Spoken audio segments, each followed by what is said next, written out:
So I'm going to use this thing's called pan device. It's very useful. It can hold your PCBs or breadboard, your perf boards, so that you can put your pieces in here. So I'm going to look at this one in order to do this one. So this one looks like it's a brown, black, orange, gold. So it's brown, black, orange, gold. Bend leads. Put it in the same spot.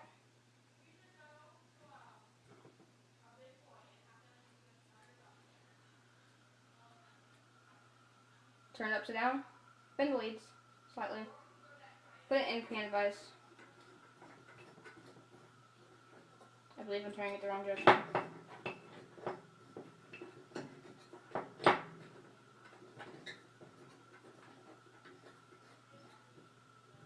So, now what you're going to do is you are going to take your solder, this stuff.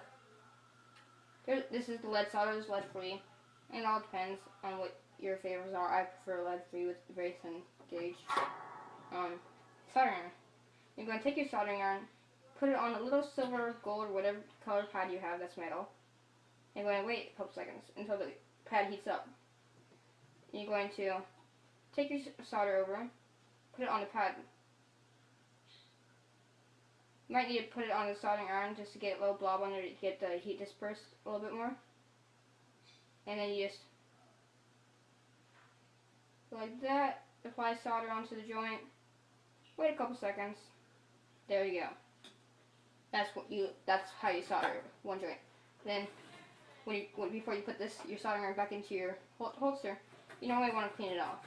So, with this one, you just go like this.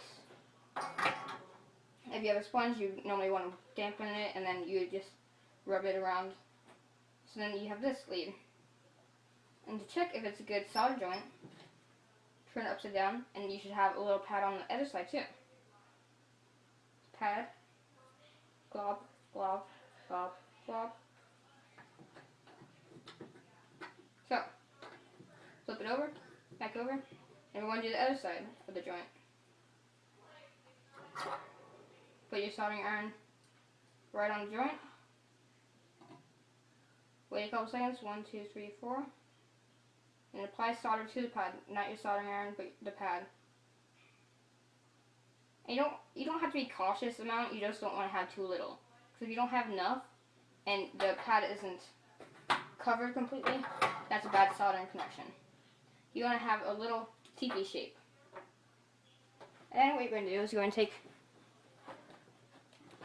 your clippers and then clip the leads off.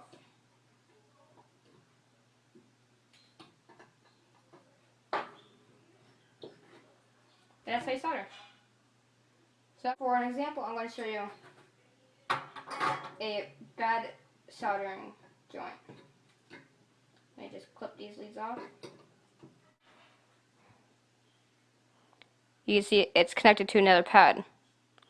And that is called a bridge. Bridges are bad. Don't do it unless it's required. And this one right here, it might look good. It's okay, soldering joint. But if you flip it over, you see it's not, oh, not with this camera, but it didn't go through all the way. So, you want to have it go through both sides all the way. So if you have a bridge, which is when this goes like this, you'll need something called a solder sucker. This is a solder sucker. The way it works is that you go like this, clock the spring back, and the spring will fly back and it sucks.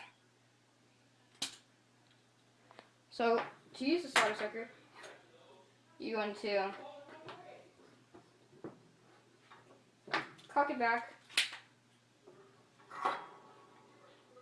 put your solder on the joint, put the solder sucker near it, and click. And it sucks the solder into there, so that then you have less solder onto those pads. And say if you're soldering, and see these two joints right here, I accidentally spilled over. And those were filled, but they're not connected. But that means you can't put your pieces in there. That's fairly annoying, right? So, you just take your soldering iron, put it onto that pad. Oh, fail.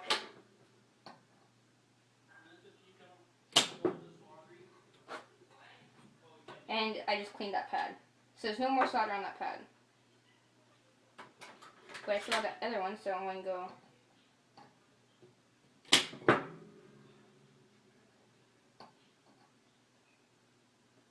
And that is how you solder.